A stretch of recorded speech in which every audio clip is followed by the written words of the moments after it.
Just gonna turn on do not disturb. Okay, good to go. So first kind of episode of BAC hockey conversation series that I'm going to start having here. First guest is Brandon Watts with P4 Sports Agency. So I want to thank Watts for being our guinea pig here. So hopefully this goes well. Just going to ask some questions kind of about his job and what he sees in the game right now and through his industry, and just hopefully just kind of have an informal conversation about that. So thanks for joining us. Yeah, thanks for having me, buddy. So yes, to start, just kind of talk about your role with P4. Yeah, so I handle a lot of Western Canada for the agency on the hockey operations side. P4 is an agency. We spread across a couple different sports. So I help work with our CEO, Jonathan Molina, who's also the head of our hockey department and head of our Western Canadian operations. Cool. So what does that look like for you, like on a day-to-day?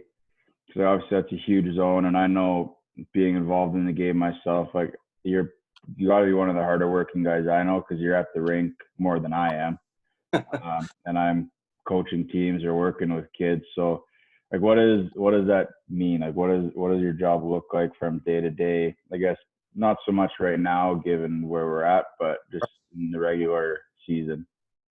Yeah, and that's the beauty of this job or working in this industry as an agent. It pretty varies day to day, which is pretty nice, and based on the time of year. As you know, when we're in playoff time, it's pretty hectic in terms of travel and going to games and stuff like that, and being in the rink a lot, and kind of night in, night out. And but usually you try to keep some sort of routine going if it's little tiny things. But one day you could be working on a pro contract, or you could be working on recruiting. When it comes to the Bantam process here in Western Canada, or you could be working on something on the college side, which we do a lot of. So it varies day to day, but a lot of the day is spent on the phone, spent on the laptop, talking with people. The phone battery dies pretty easily these days. It's the day to day it's more of kind of a week to week, and you're kind of, it all depends on where you're at in the year and what's going on that week, or what period, for preparing for the Bantam draft, the NHL draft, or free agency, or trying to get line up college commitments or whatever it may be. It kind of varies day to day, which is kind of a nice thing. You're going to have a different day pretty much every day. Yeah, right on. I've always thought, like, for me, looking at it, it's kind of like a catch-all sort of job. Like, yeah, it's like a little bit of everything in hockey. Like, you kind of have to be the coach a little bit sometimes, like a personal coach for the player.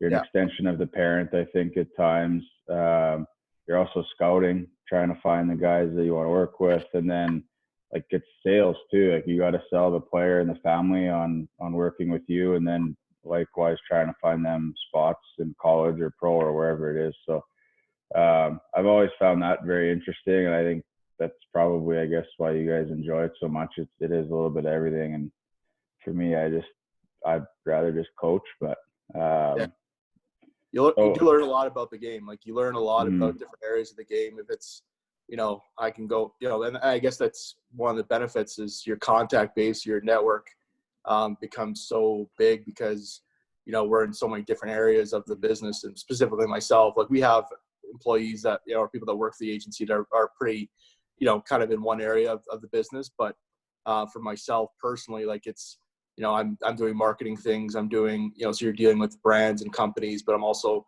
scouting and recruiting. I'm also doing the stuff on the college side. You're working with NHL teams and general managing that side. You're doing things in Europe, so your network becomes pretty vast, which is kind of, I guess, one of the advantages of working on this side of the industry.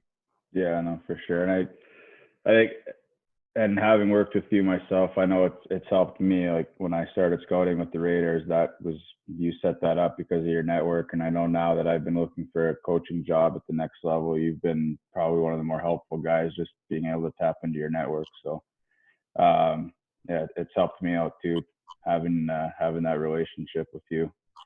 Well, that's the key word too, right? Is relationships. Mm-hmm. You know, and I try to make them. You know, for me, it's never. Building those relationships. You try to make them genuine, Yeah. and you know, some of them are working relationships, and that's kind of where they stop. But I think if you talk to a lot of people, and you know that I have relationship with or network with, you know, I try to make it pretty genuine and try to, you know, form a real relationship there, because at the end of the day, it's going to benefit everybody, and it just makes the interaction a lot easier too. Yeah, no, for sure. How long have you been with P4? Going on 7 years now, 7 or 8 years, something like that. Yeah. What do you think would be like the biggest thing you've learned in those 7 years? Oh, wow. There's been a lot of things I've learned. You know, it's one of those businesses where, you know, John started, I kind of stepped in day one with Jonathan, our CEO, when he started the business. So we've kind of learned everything trial by fire. But I would say, you know, I mentioned it before, how important relationships are. It's probably the biggest thing I've learned, and being genuine, and being, you know, there's a lot of the different things, how competitive the business is, how hard it is. That's obviously a big aspect of what you learn. You think it's, you know, and that's it's the biggest advice I give to people, is it's not an easy business. Yeah. It's a real demanding business. As you know, you've seen, you know, our schedules are not easy. Yeah, Between, for sure. you know, being in the rinks till 11 o'clock at night, but then you're up in the morning, you know, making phone calls to people on the East Coast and doing things like that, right? So, but I would say the thing that really I value way more than all that, or I found the biggest thing I've learned, is how important the relationships are, and building those relationships and making sure they're genuine. That's probably, for me, the biggest thing I've learned. Yeah. Okay.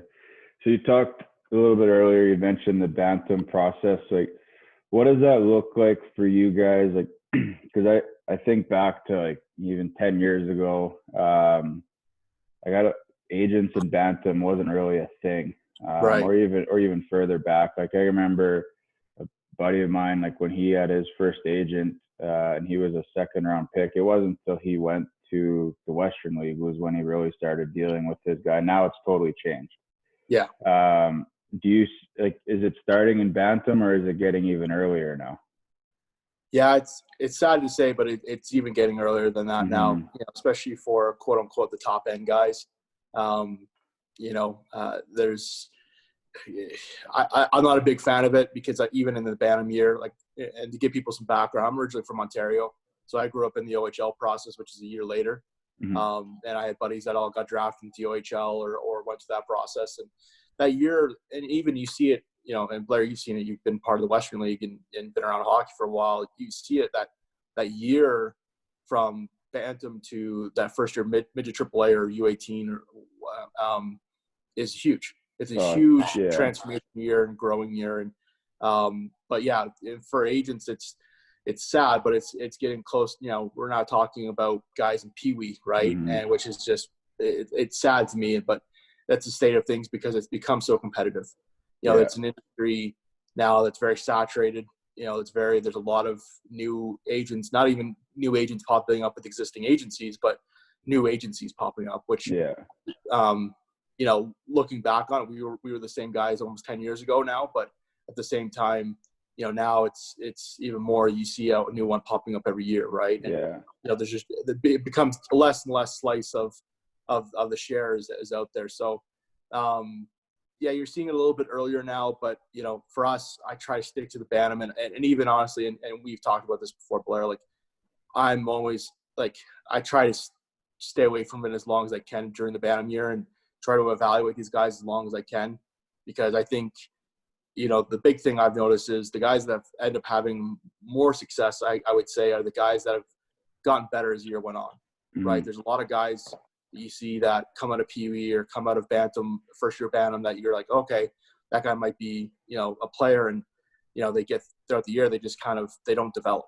right? And not that year's be all end all either, but I try to look at guys where, you know, after Christmas they've gotten better, right? And hopefully there's an uptick there. But unfortunately, with the way the industry is, and it's rightly or wrongly, you kind of have to be quick on the draw to get guys, especially the elite level guys. Yeah. And that was like when I first thought about doing this conversation series, like getting an agent on was probably the first thing I thought about, because it's the one thing that I find parents it's new. And for parents that are going through Peewee to Bantam or kids, it's something that they haven't had before. And I think at times, because like you said, there is so many different options now, it can be overwhelming. So I was hoping that this process would just kind of educate them on it, which I think it's going to. So, so if you guys are looking in Bantam, or you see a player that you like what's the next steps there? Like, how do you identify who the parents are? Do you do background checks on players first with coaches, other parents? Like, what does it look like when you find a kid that you think is going to be a good player?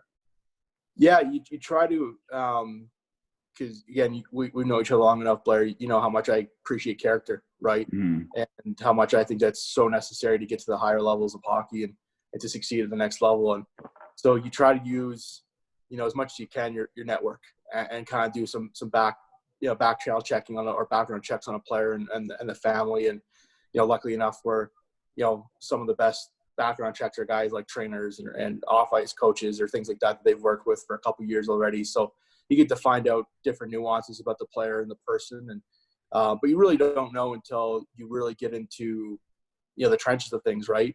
And it's funny, like I found going through the process with recruiting a family, or recruiting a player, you've met with them, but then you get into the trenches with them and start working with them, and it's completely different than what you met the first time, right? Because not only people change, but also they've never gone through the process of not being drafted or drafting later than they think they're going to be drafted, or it not working out at the Western League level, or whatever the case may be, or even college level. Yeah. So you really don't know the true kind of character of that family. But for a lot of times, I go to people that I trust, that work with players, skills coaches, trainers, things like that, where I know that, when I'm talking to them, I value their opinion a lot, and they've got a pretty bang on opinion of the player. Right. Mm-hmm. So you try to do that as much as you can, but again, until you get to start working with that player and that family, you really don't know for sure. So then, when you have a player that you've identified, that I guess becomes your so-called client, like what does the process look like then for a 14-year-old that has an agent? Like kind of what we do with them, like how. Yeah. So it's really, especially at that stage, it's really just preparing them for the first step in that process, which is the Bantam draft, mm-hmm. right? And giving them, kind of acting as a conduit between the family and the Western League. Using our contacts with the Western League, if it's scouts or general managers or directors of scouting, coaches, whatever it may be, trying to determine, what might play out for that Bantam draft. And, for some guys, there's more communication with teams than others, or there's more to discuss. For example, like we had the Andrew Crystal went 8th overall this year to the Kelowna Rockets. And, for Andrew, there was a lot of conversation, because of how high he was projected to go. And so there was a lot of back and forth between kind of teams in a certain area of that first round, and, and trying to, decipher. They wanted to know information about him. We kind of wanted to talk to them about their interest. And so there was a lot of back and forth, especially probably the 4 weeks leading up to the draft, especially obviously considering our current situation. There was a lot of downtime. But it's a lot of trying to give the family and the parents as much information as possible, and educate them on the whole process. So that way, hopefully there's no questions going into draft day, right? We kind of know kind of where things are going to fall for that player in terms of the Bantam draft. And, if they're a player that for the Bantam draft, maybe there's a chance they don't go, making sure they're prepared for that, right? Making sure that the expectations are set, that, that they know kind of, what might happen to a certain extent. Because the Bantam draft, like any draft, the NHL draft's the same way. It can be unpredictable at times. There's lots of ebbs and flows, and you've been a part of that process. There's lots of things that happen draft day that you can't account for. And so you just kind of have to be prepared as possible and kind of go with the flow a little bit. And we try to, our philosophy has always been, Jonathan and I both, like, we're very blunt and upfront with our guys. Like, we don't try to candy coat anything. We don't try to soften the blow really, because it doesn't do anybody any good No. in that relationship. It's better to be straight up and honest and transparent and give them the truth than rather than candy coat everything. And then when things don't go that way, then everybody's kind of left, empty handed. Right. Yeah. Do you find, like, for players that don't get drafted, is it harder to prepare the parents for that outcome or the players, do you think? It's pretty situationally based. Like some parents are very easy at setting expectations and kind of setting that bar. I would say for the most part, it's usually the player, just because they're younger and they're 14 years old. They really don't understand that there's so much ahead for them, right? Not getting drafted, and there's so much room to grow. And, there's how many cases, like you can show them all the numbers you want of, how many guys have been undrafted in the Western League that have gone on to, play 5 years and sign NHL contracts and what have you. It's hard to have them wrap their head around that until they get down the road and they start playing in the Western League or go to college or whatever it may be. And they realize, oh, okay, it was not as big of a deal as I thought it was. Yeah, no, I agree. And I think even after this last draft, I don't know this age group that went that well, but I do know a few guys, and I know they were stressed out about it. And like I just went back, and off the top of my head, I could think of 4 or 5 guys that I've coached that were either very late draft picks or weren't drafted at all that are NHL draft picks. Like I think like Carson Turinsky had, I think, 7 points in Bantam AAA. So obviously he's not getting drafted in the Western League draft. The guy plays for 4 years or whatever it was in the league, has a great career, 3rd round pick to the Flyers. So I think for guys, it's really just, and I talked about this with Tyler Fiddler on another kind of webinar thing, was you just really got to decide if you're a hockey player or if you're a guy that's just playing hockey. And I think if you're a 100%. hockey player, you're going to find a way to just figure it out, put that chip on your shoulder and prove everybody wrong. And that's a conversation I have with my guys all the time. Is and even before the process is, I'm looking for guys that want to be hockey players, not just there to play hockey. And that's a very, very, very distinct difference in my opinion. And I think we probably agree on that, is that there are guys, and it's fine. If you just want to be there to play hockey, that's fine. Yeah. But if you want to be a hockey player, there's a whole different set of sacrifices, things you've got to think about, things you've got to do that in order to be a hockey player, quote unquote, right? Yeah, things get a lot tougher when you decide to make that decision, but I think the reward is a lot greater at the end of the road, whether it's playing hockey or not playing hockey. I think just going through that process is going to make you a better person. It's going to make you a better father, husband, son, employee, 100%. whatever it is. No, I would agree with that. But there's a quote I use a lot, and people have probably seen me use it before, but it's don't talk about it, be about it. Yeah. And to me, it's a pretty simple quote, but it's so bang on, and so it describes like what you just described. It's universal, right? No matter if you're a hockey player, an athlete of any sorts, or person, a husband, employee, whatever it may be, you got to be about it. And you got to dive in. You can't just, put your toes in there. Right. Mm-hmm. At what age do you, I guess, because parents are obviously, they're very involved in minor hockey, probably too involved in most cases, or some cases, I should say.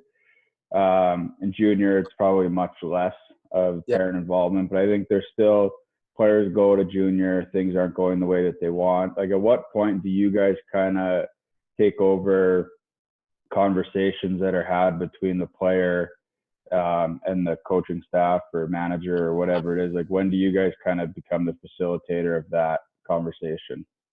Yeah, it's usually, you try to do as much as you can in minor hockey, but at that stage, the parents are still heavily involved. And there is case by case situations where even throughout a junior career, there's a lot of conversation still with the family and the parents. But for the most part, personally, I like, you try to put the onus on the player, right? And especially once you get to junior hockey or college or major junior, whatever it may be, you try to put the onus on the player, and this is their career, not your parents' career. Yeah. And so for the most part, I would say 98% of our guys at the junior level are guys that, we start that conversation with the player now, and it becomes kind of them being the direct contact. Yeah. Whereas, throughout the Bantam process and even in U18, it's mostly the parents and then a bit with the player. But yeah, once you get the junior hockey, as like the Western League it's like playing pro hockey, right? You've got to be, and even junior A to a certain extent, it's like playing pro hockey. Like, you've got to take account for your own career. It's so competitive that if mom and dad have to lead you and hold your hand the whole time, like, you're going to have a tough time adjusting to the higher levels. Yeah, no, for sure. And again, I guess going back to the change in landscape of hockey and agents from 10, 15 years ago to now, there was no agents in Bantam for kids, back then. There are now. Why do players need an agent? Well, at that age. Yeah. I don't think everybody needs one. And honestly, I think there's a very select few that do. I think the reason you see so many players with agents is because there's so many agents, right? Yeah. And we're all trying to find the next superstar, the next hidden gem, and so you take on a guy with the hope that maybe he is there, right? And our philosophy has always been, for John and I, is we've never been about taking a huge number of guys at that age group. We're pretty select. Like this Bantam year, currently we have 2. We might end up with a few more that sign on a little bit later, but there's no rush. For us, I honestly think there's probably more misses on taking players at the Bantam level when you start reaching for players, as to when you could wait and see them in midget AAA or at the junior A or major junior level and recruit them then. Yeah. So for us, it's always about small numbers and picking the right guys. So I would say not everybody needs one. I would say, why having one? For me, there's no, if it's the right kid and the right mentality, and especially with the parents, then there's zero reason why not, right? Because at the end of the day, it's free advice, right? Because we don't charge a fee until these players sign professional hockey or sign a pro contract, right?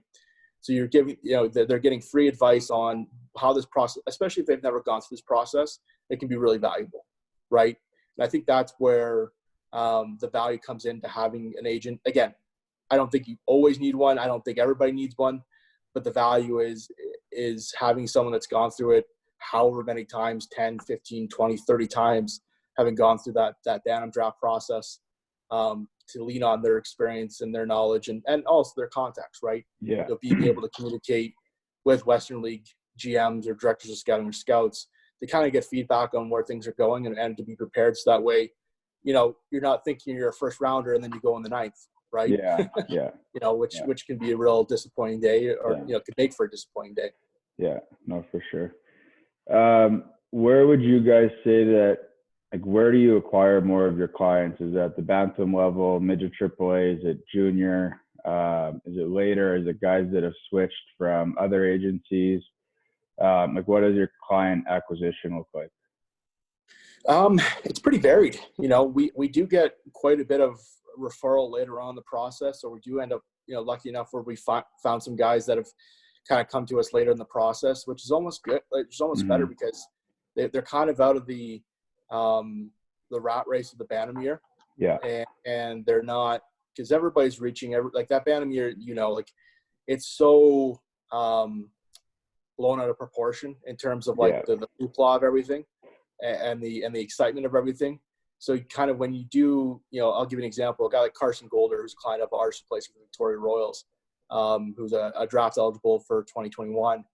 And Carson came to us by recommendation, and I had seen Carson play, I think maybe in Bantam, and I just kind of lost track. I didn't get to see him play much after the fact. And a friend of mine called me up, and he coached him at Peewee, and called me up and said, hey, you should really take a look at this guy. This guy's going to be a player. And so I went back and watched the video and talked to some people and kind of did my background. And he came to us at, it would have been just after his last year of midget AAA at Peewee, right? And then, and then played in Victoria this year, played the full season in Victoria. So you get players like that. I would say a good chunk of our guys probably come from the Bantam process, just because that's where you're spending a lot of time recruiting. Mm-hmm. But at the same time, like throughout the entire process, you do get guys that come to you later on, right? Yeah. For example, like a guy like Liam Folks is a client of ours who just signed with Bakersfield in the American Hockey League. He came to us pretty late in the process, switched agents, wasn't happy with his current representation, and I kind of known him through a family friend, and we got in touch, and he came on board, and in his senior year at Penn State, and now he's going to go play professional hockey in the American Hockey League. So it varies quite a bit. Yeah. And what do you, for them to switch agents, what's typically the reasons for them to switch? For that, it's not being serviced, right? Yeah. And I'm not going to sit here and knock any agent, because No. I don't know what their day-to-day is like or anything like that. But sometimes guys can get lost in the shuffle, or guys just don't feel like they're being serviced properly, and they want to go somewhere where they feel like they're going to be serviced. And I think that was, for the most part, that's usually what happens. Is sometimes they get attracted by glitz and glam and couple some other stuff, but for the most part, it's them just looking to be to be handled properly and have someone that can spend the time necessary. And that goes back to our philosophy on not having a bunch of not having hundreds and hundreds of clients, because it doesn't bode well, right? It's for the most part, there's our staff. We've got a fairly small hockey staff that manages players. So we want to make sure that we can give them the proper time to manage their careers properly, and not, do them a disservice. Yeah. No, I think again, it's just relationships. Like if you have too many clients, it's impossible. And whether your intentions are good or not, it's impossible to build those strong relationships if you're trying to do it with 100 different guys. You just can't. And honestly, that's the most important. I would give that advice to any younger agent, anybody just starting in the business, is build relationship with your clients. Mm-hmm. And you've seen me around my guys, Blair, like they're like family to me. They're like little brothers, and I treat them that way. And I think that's, and a lot of that starts with the honesty and being blunt and transparent with them, is that trust that builds and that relationship builds. And, again, they're like family to me. Yeah, no, for sure. Just bouncing back to younger players, when you go through the draft process, I think now more than ever, I would say from my own experience or through my lens, the decision of going Western Hockey League or Junior A is that gap is really tightened. Yeah. And I think there's some very strong Junior A programs that players opt to go there instead of the Western League and whatever the reasons may be.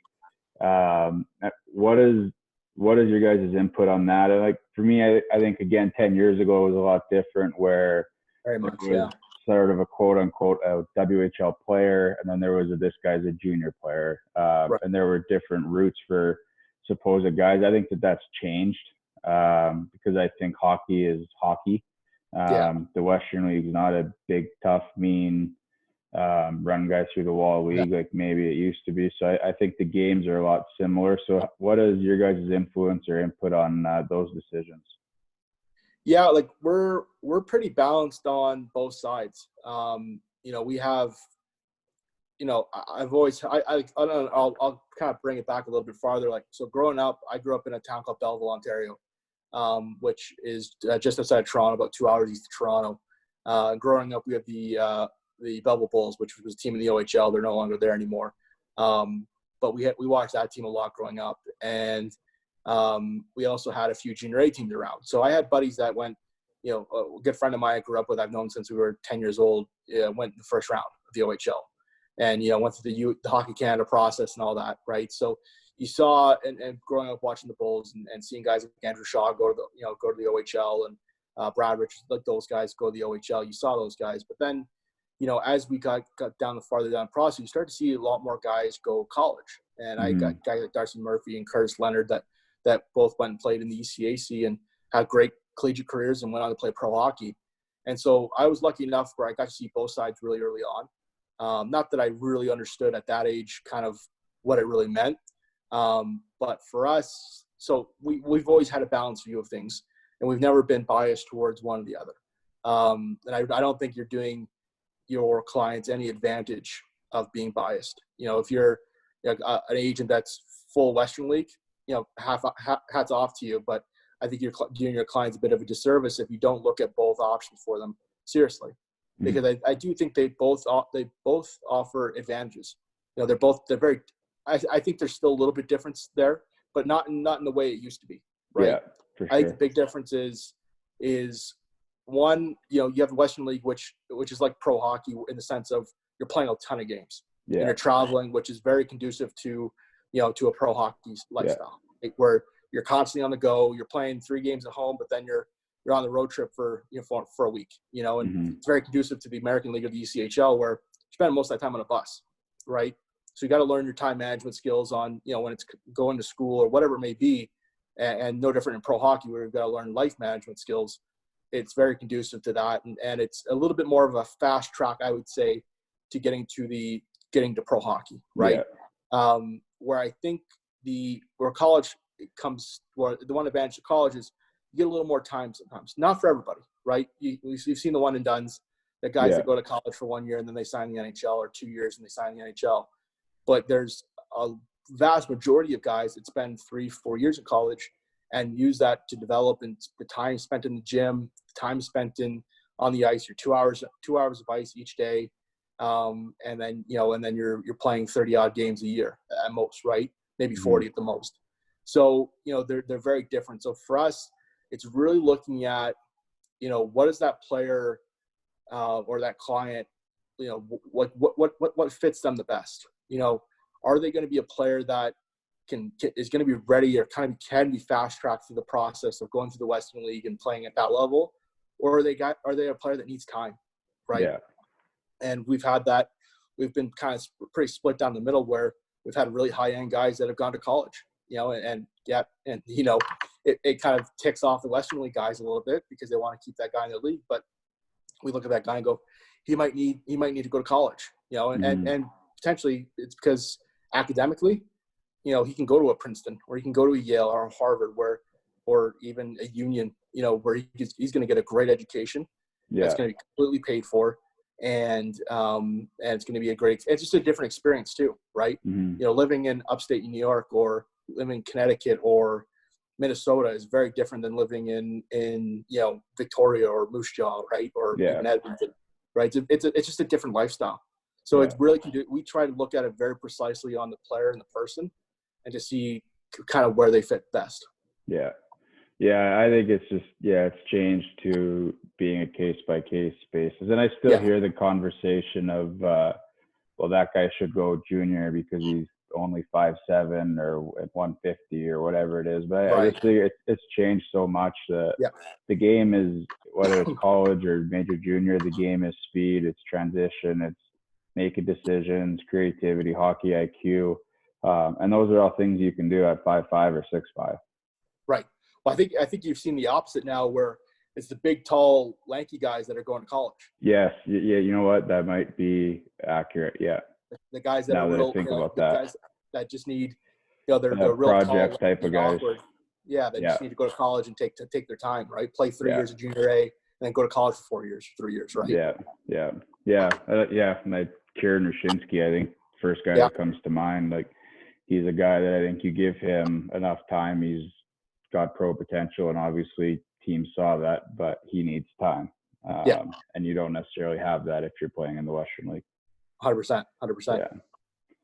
Yeah, right on. I think that's really all I really have for stuff I wanted to grill you on. What would, I guess, for you and players coming up, because being in Calgary, I hear about this. We have a super group of Peewee players coming up. I don't even know what year that is anymore, but that was kind of where I first started hearing about agents are now getting into Peewee games, or like guys are asking about Peewee players, which just blew my mind. Yeah. And I imagine there'll be some of those people that'll watch this and hopefully they get something out of it. But what would you say to them, parents or players, to prepare them for what's to come? Well, I'll answer it in two sections here. One with the Bantam process, and two with the agent process, is do your homework. Don't rush into anything. Make sure you do your homework and find the right fit for you. Because I think there are different types of agencies and agents. There are guys like myself where, we have a small select group of guys that we work with, and we're pretty selective on that group. And there's other agencies where, they take a big swath of guys, right? Yeah. And it's a big agency that's got, massive, huge backings and things like that, right? Financially. So find what's going to be the best fit for you as a player and your family. But don't rush into it. I honestly don't think a Peewee kid doesn't need an agent, No. especially heading into first year Bantam. There's no need, right? Yeah. And so my advice is to, wait it out.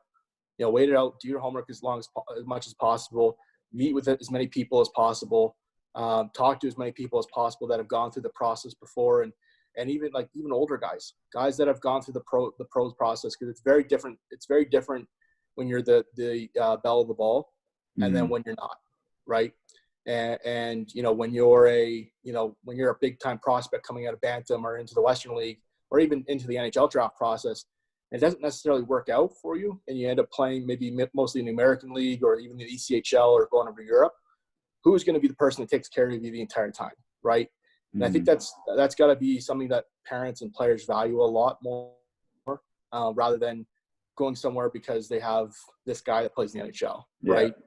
And so that would be my biggest advice, is just to do your homework and meet with as many people as possible and make a real informed decision. Don't rush into anything because people are putting pressure on you, right? If they're putting pressure on you really early, it's probably not the best fit anyway, right? They're probably doing it. They're probably putting the pressure for the wrong reasons, right? Yeah. And if they want you bad enough as a client, they'll wait, right? So, and then going through the Bantam draft process, it's just be patient. Don't get too riled up with the whole process. Let things play out. It's kind of a cliche, or it gets used a lot, but let your son or as a parent, let your kid play. Let him play hockey. Don't worry about calling managers or coaches or what have you. Just let him play, right? And if he goes through adversity, good. Adversity is a great teacher, especially at that young of age. Let them go through adversity, and then from there, see where it leads, right? Yeah. And if they get drafted, great. If they get drafted high, even better. Yeah. But don't let them rest on the laurels either. That just because you're drafted high doesn't means that you're automatically in the league, right? Or you're going to go to the NHL. I spoke about our client earlier that just went really high in the Bantam draft. I'm going to be really hard on him, because his expectations are very high, and there's going to be a lot of expectations from the fan base and the organization in Kelowna, and I don't want him to rest on his laurels. Not that I am worried about that, but I'm going to be really hard on him, push him, because I know how great he can be, right? And so, but as a parent, let them play hockey.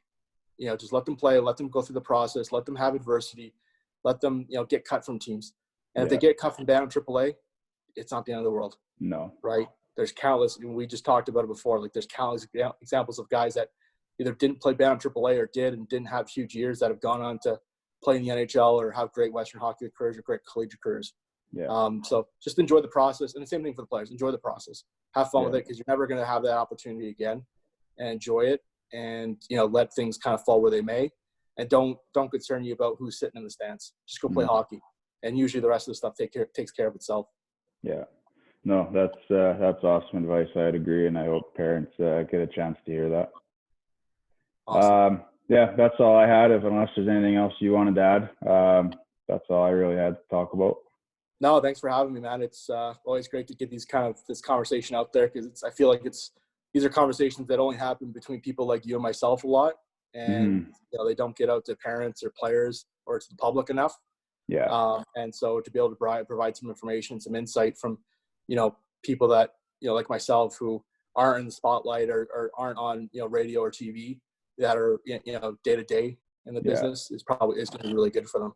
Yeah, no, I agree. And that was kind of my hope with this whole thing, is just those conversations that you and I have at the rink or whoever it is, to just kind of make those public conversations so people can get a chance to hear and educate themselves, and just so that they can be prepared and aware of, what's happening and what's coming. And so hopefully we can accomplish that with this.